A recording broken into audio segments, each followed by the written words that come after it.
Hey, how you doing? This is Jay Slutter with Jordan Silliman. We are here with Abraham Hicks, Law of Attraction, the teaching of Abraham Hicks, and how sometimes the small things in life can add up to the bigger things, but you have to pay attention to the small things. I am Jason, and with the lovely Jordana, and Here we go. So we you know, were chatting yesterday. Go ahead. yeah, go ahead. We were. You want to expand on that? Yes, I was saying that Napoleon Hill, you, your right to be rich. I think that's what it's called, the right to be rich. Not born to be rich. I was getting confused. Right to be rich. He calls it cosmic habit force. The cosmic habit force. And you think about that law of attraction. It's kind of like things pulled together. That's basically what it is. And all along I would throughout my life try to say there's something that we're missing, and it's simple, but it's big.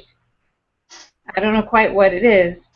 And now, in my older years, I figured it out, thanks to Abraham Hicks, and it's the law of attraction. And I feel like I've just discovered it, although it's been around forever. So I'm excited to talk about it.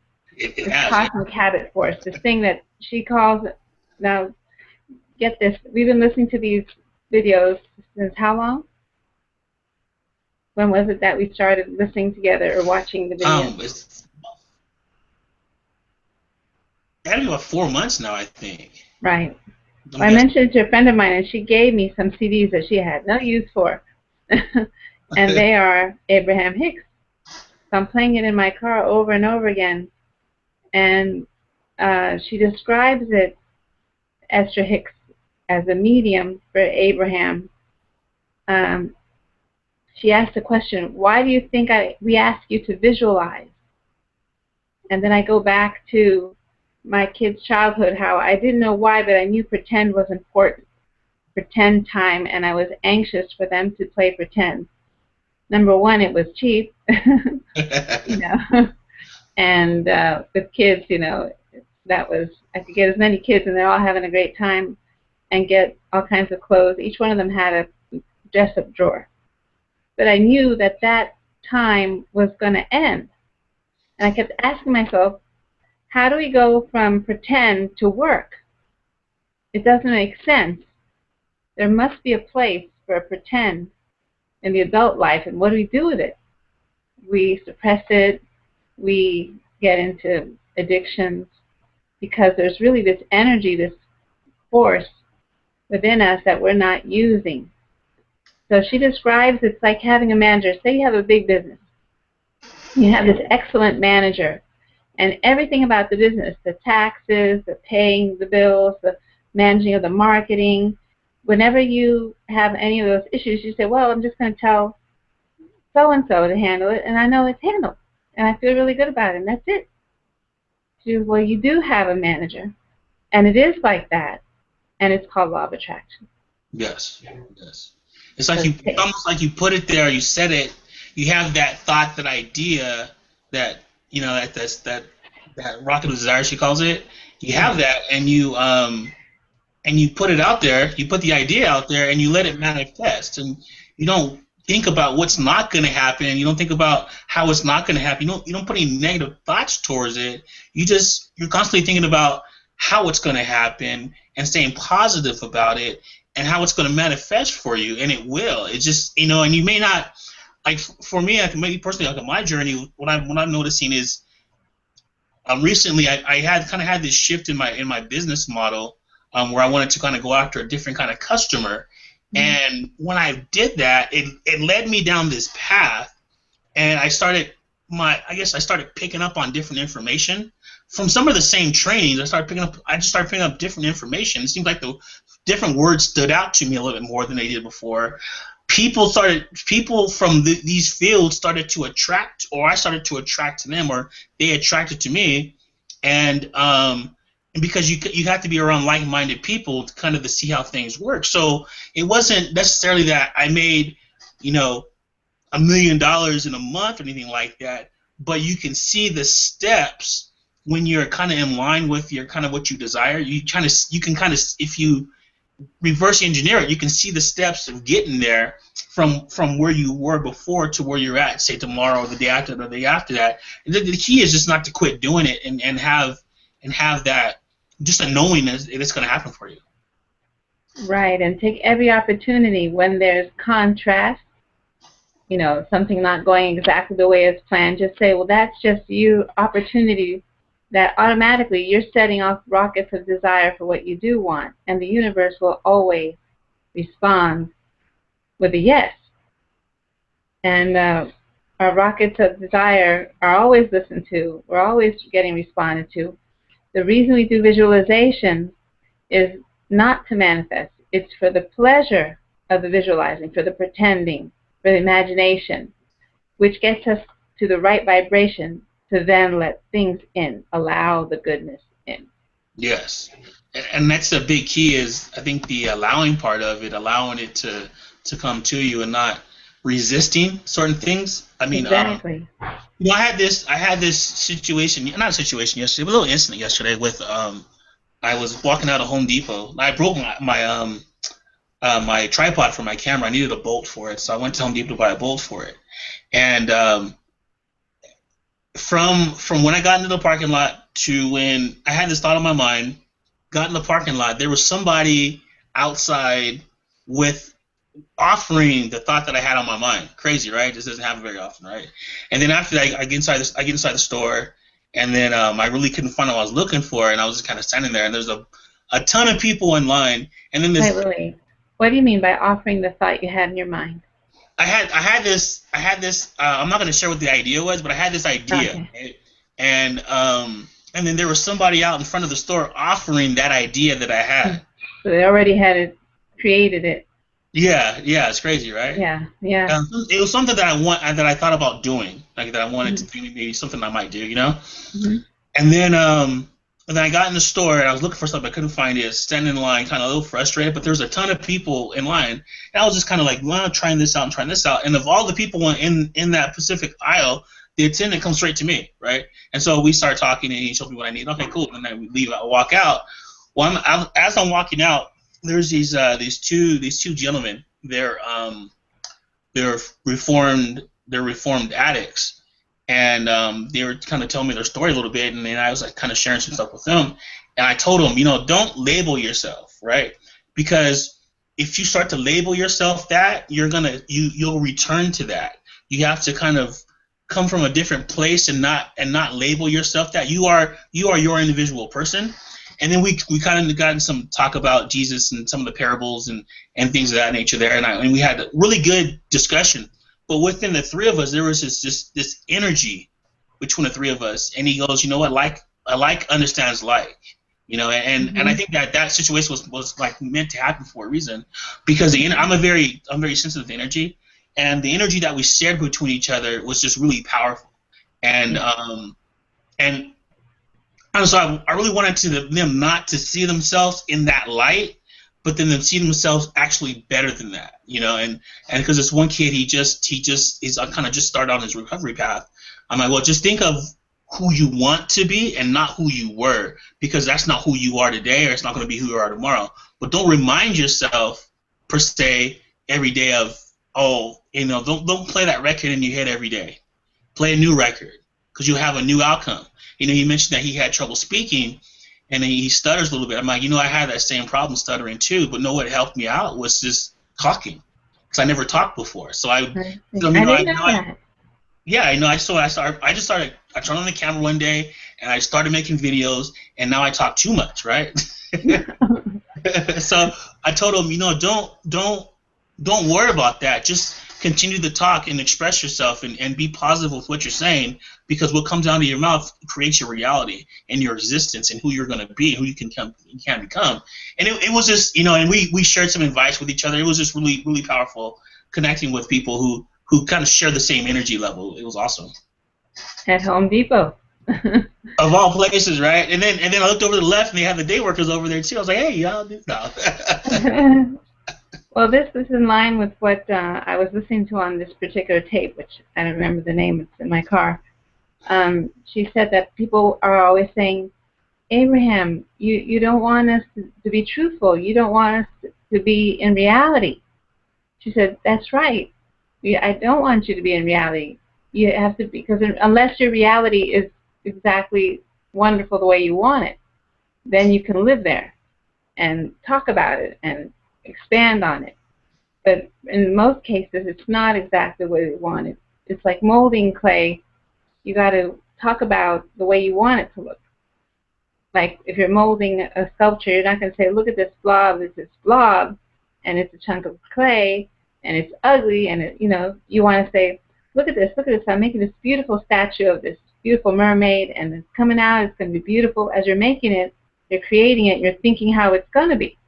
Yes. You're visualizing it. It's going to look like this, and I'm going to make the tail like that, and I'm going to make her holding some seaweed, and you're bringing it, calling it into being by imagining it, but enjoying the process, enjoying the visualization and the emotion that it gives you. Yeah, and it's almost like she and to kind of add to that, she had a kind of a similar, she's talking about Donald Trump and how Donald Trump speaks, and when he talks, he kind of talks positively, right? But if you think about, say, if you go to New York City and you Except look when at, he says you're fired. yeah, or any I know, any large city, right? And you see the sculptures, the skyscrapers that are there. Well, somebody had to imagine that. Someone had to visualize that for it to make it happen. One kind of resonated with me today is because I was listening to a lot of Jim Rome yesterday, and he was talking about the settlers who went from the east to the west within the 16 or 1700s, and he's talking about what pushed them forward to get there, because they had in their mind the imagination of the freedom that they're going to have on the other side of the coast, the beaches, the warm weather, the mountains. So going through all the cold and all the struggle, when they kept that end result in mind, their imagination is what got them to where they had to go, and it plays a big part in, if you're looking at something and it may not look the way you want it to, but visualize how you want it to look, and then you can take action toward making that happen. It's great. Absolutely. Yes. So she talks about going general in your mind, like how to break into a high vibration or a high flying disc, as she calls it, in the morning or whenever you want to move from one spot to the next, move up the scale of emotion. And maybe we can give an example to our viewers, give a little vibrational chat going up the scale. Okay. Okay. So I really like being here at this time, and I like the energy between us and the conversation, and the fact that people are listening and getting value out of this conversation we're having. Yeah, and it feels good to give energy, between each other, but then also to the audience, so they can feel what we're feeling, and maybe bring their vibration level up a little bit. It's exciting to come together as co-creators with God, with other people who have like-mindedness and have similar goals of expansion, of improving and being the best they can be, and challenging and creating. And in the midst of the challenge, it's what you create along the way and who you meet along the path. It's what's going to get you to that point of expansion. Right.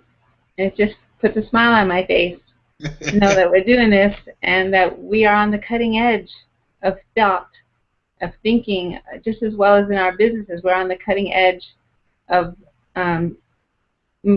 generating money, ways to generate money on the planet. We're raising the vibration of the whole planet with these projects and these conversations. The law of attraction is my friend, and anything that I want to manifest in this livelihood, I can. Whatever I so choose to desire in this life is mine. Whatever that we want to have out of our life experience, it is our experience, and it's our experience to share with each other, because it's from the experience that we share with each other is what's going to help the person next to us create their next experience. Wonderful, beautiful, and the way to help is to be selfish. with your energy. You could make the primary focus in your life, in my life, to be happy, to do what feels good, to do what feels right, and to vibrate with others that are on the same path. Definitely, definitely. I like that. I like that. You know, and you know, some people may be thinking that um thinking about yourself maybe sound a little bit selfish.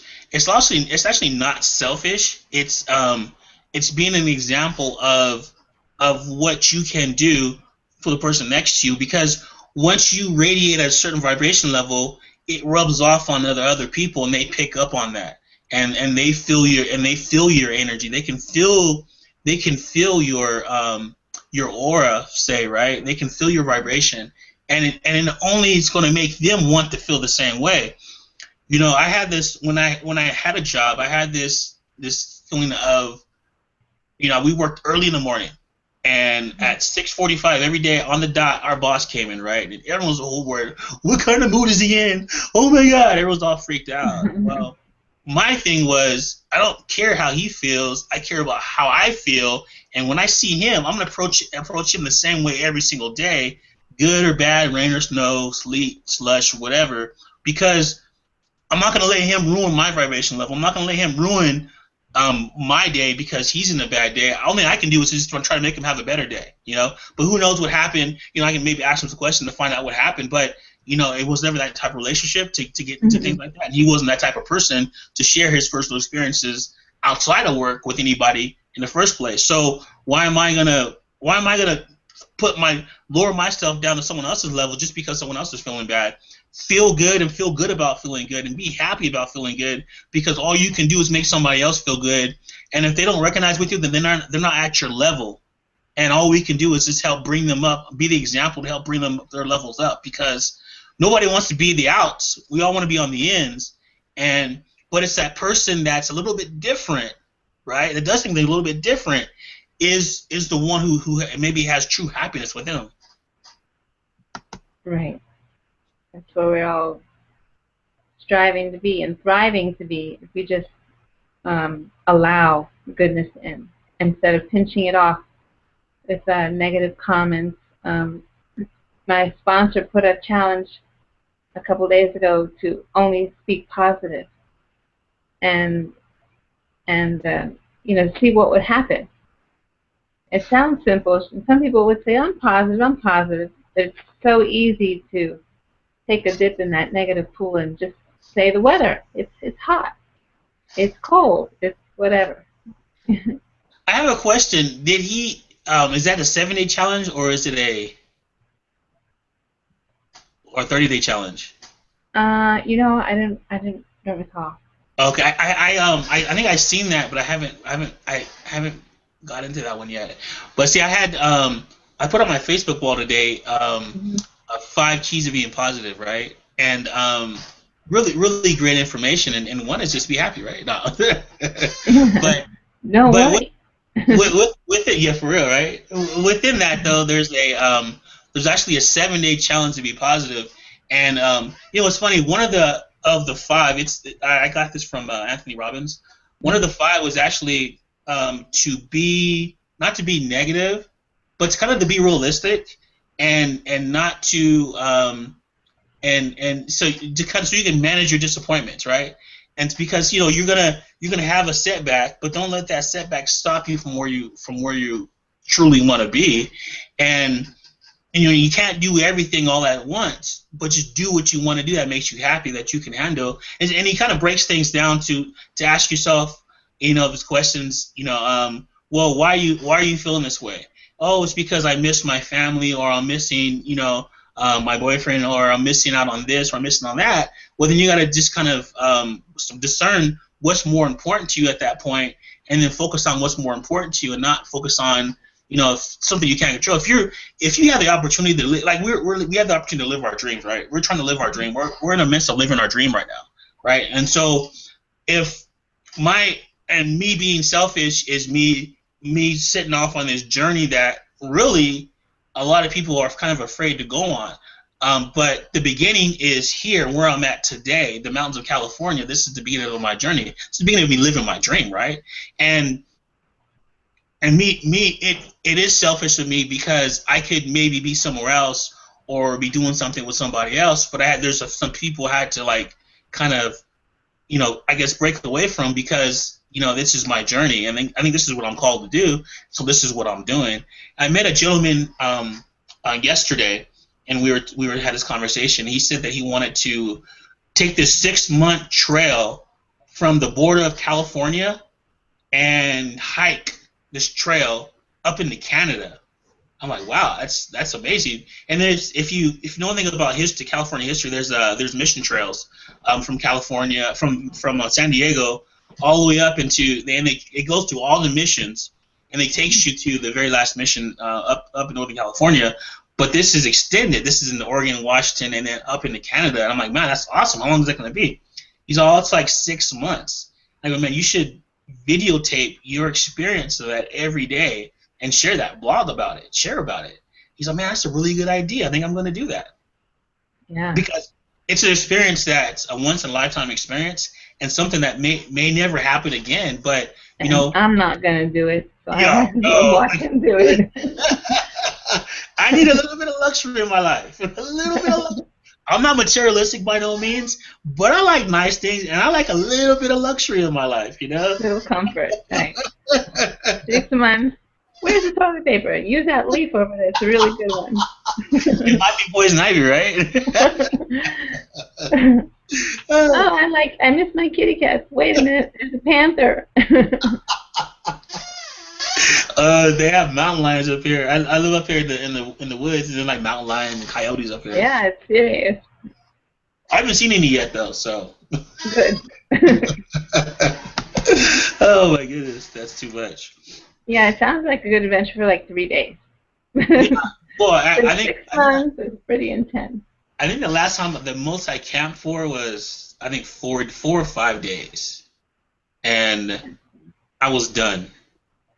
I was like, okay. And I was like, I can do 2 and 3 days is perfect. 5 days is a long time to be out camping and in a tent. You have some luxuries, but I like hotel luxuries if possible. I don't care about, I can make anything work as far as foods wise. I can eat vegetables, but fruit, but I mean, I like some kind of luxuries.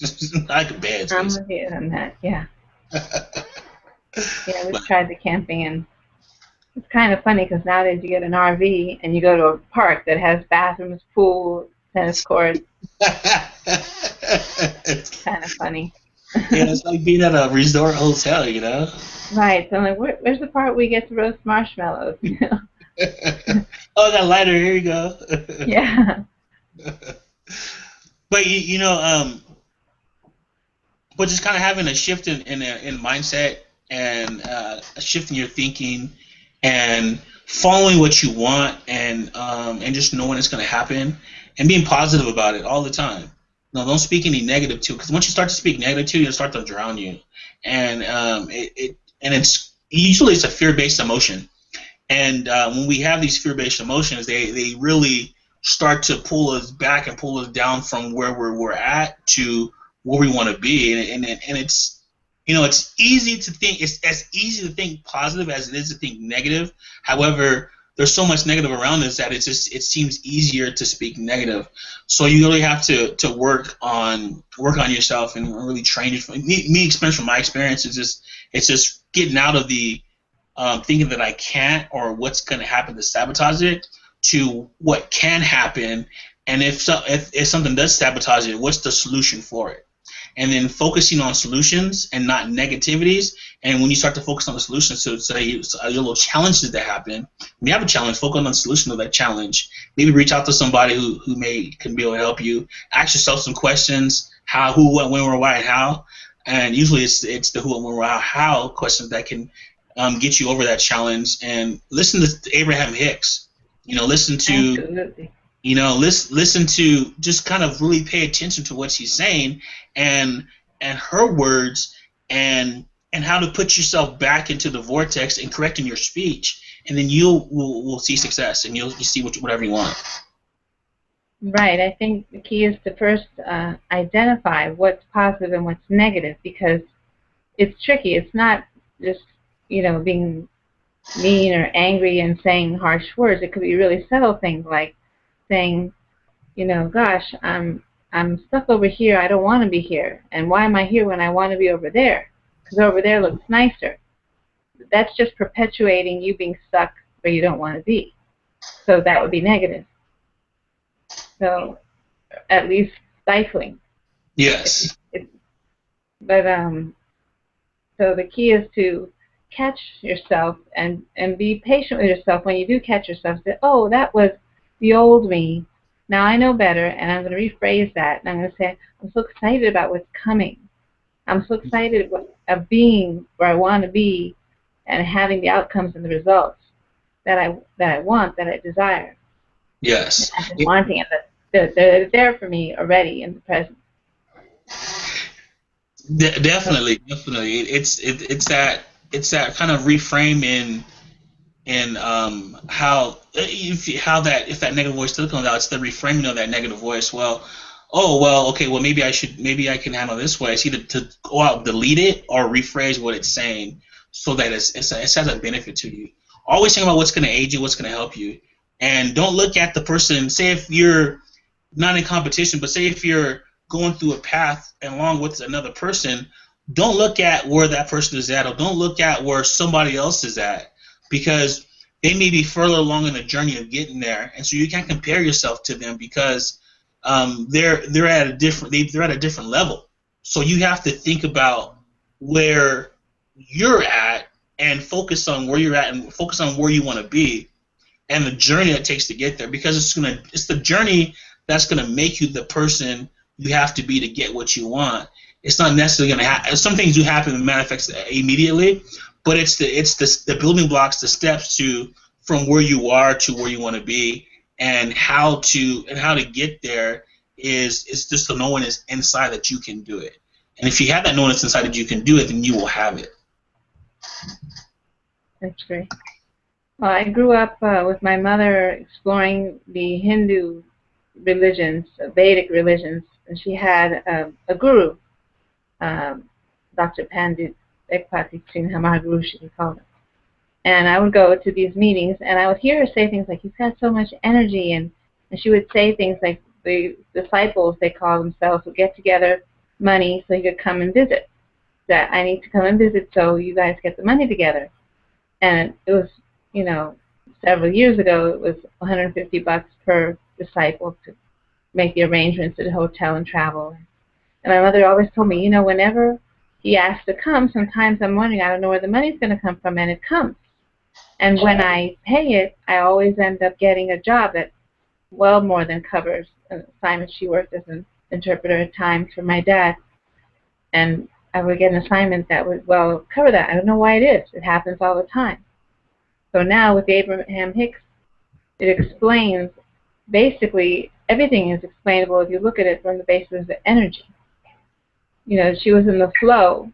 She was happy to be giving this money because she knew it was going to bring her guru here and they were going to have excellent teachings from him, and she would become enriched. So it was all positive, all flowing, and it never felt like lack. She said it never felt like lack.